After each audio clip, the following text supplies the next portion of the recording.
Theodore is government primary school in the ACT. We have just over 300 children from kindergarten to year 6.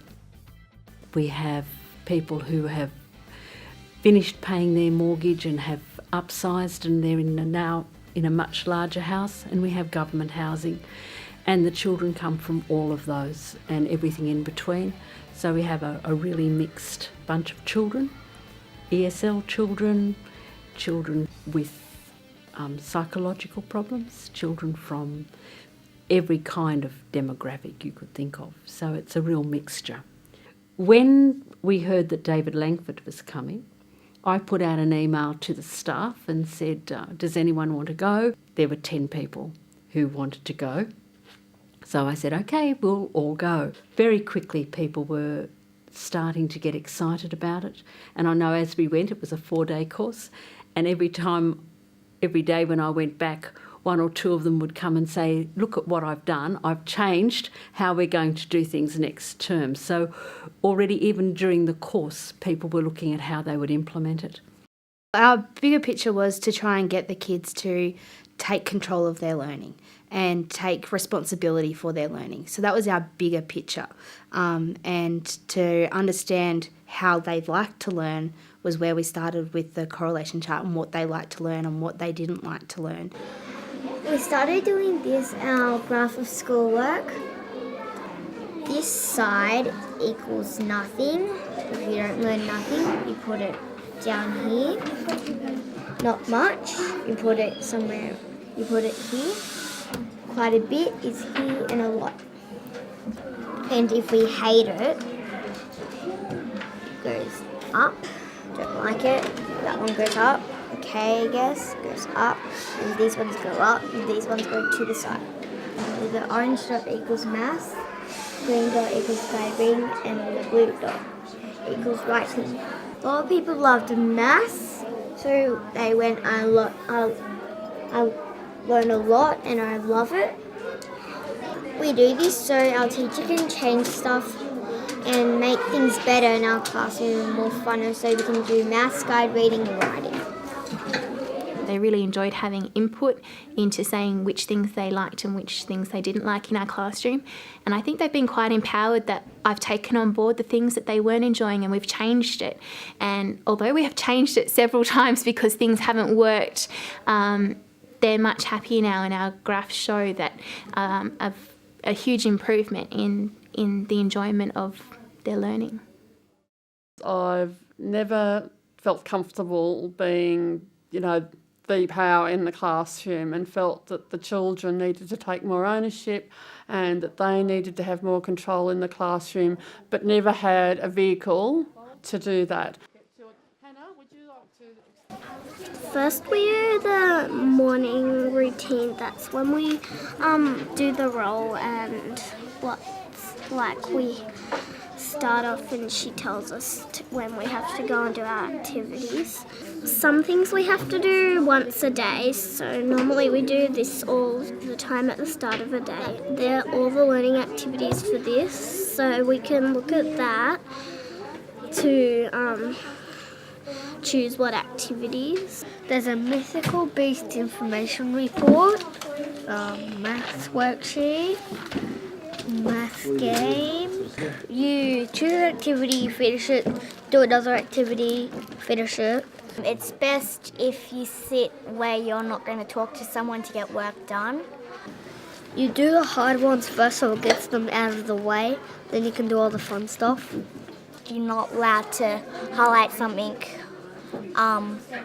until you finish, because it's important that you do highlight it when you finish, so you keep track of what you've done and what you haven't done. If you don't finish an activity, you can finish it in your next spare time. So it's different because we can actually have a whole lot of ones that you can choose from. We've also got maths and writing workshops. She does a little teaching group and she teaches us maths and maths problems and stuff. I've given you $100 to buy those clothes. What are you going to do? We're doing 2-digit with trading, and at the beginning she was sort of like this, like not listening.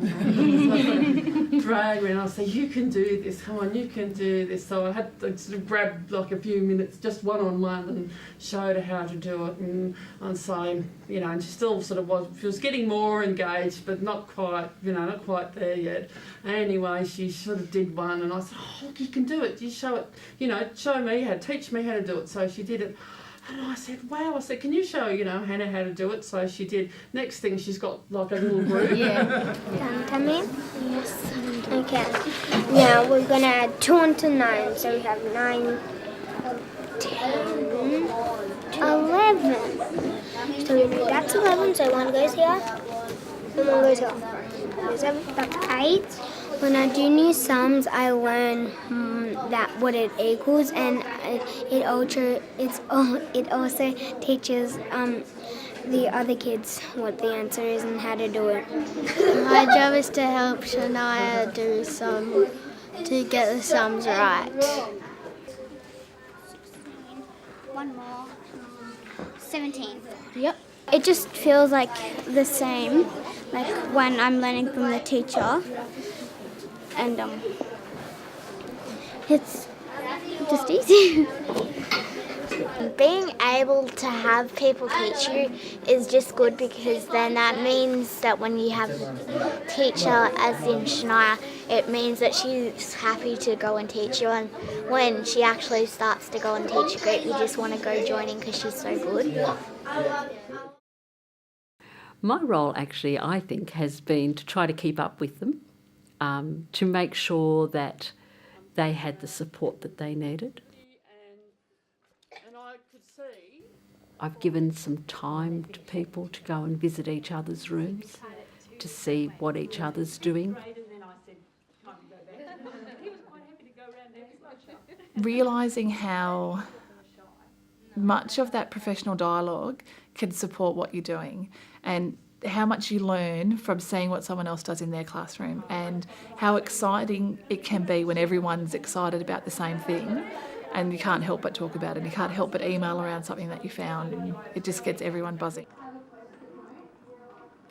In 10 weeks, we have gone from 5 classes who made the initial start. Another 3 classes have taken up because of the excitement that was generated from the PD.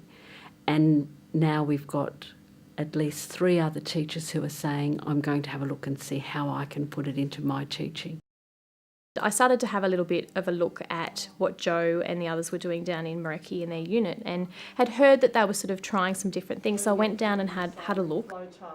So we've been through it a couple of times. I was doing capacity matrices already, because that was linked into quality teaching. But then I thought, okay, I'm going to take this a little bit further and give them a timetable. I'm going to start workshopping, so they need to attend 1 English, 1 maths, and I just left it at that to begin with.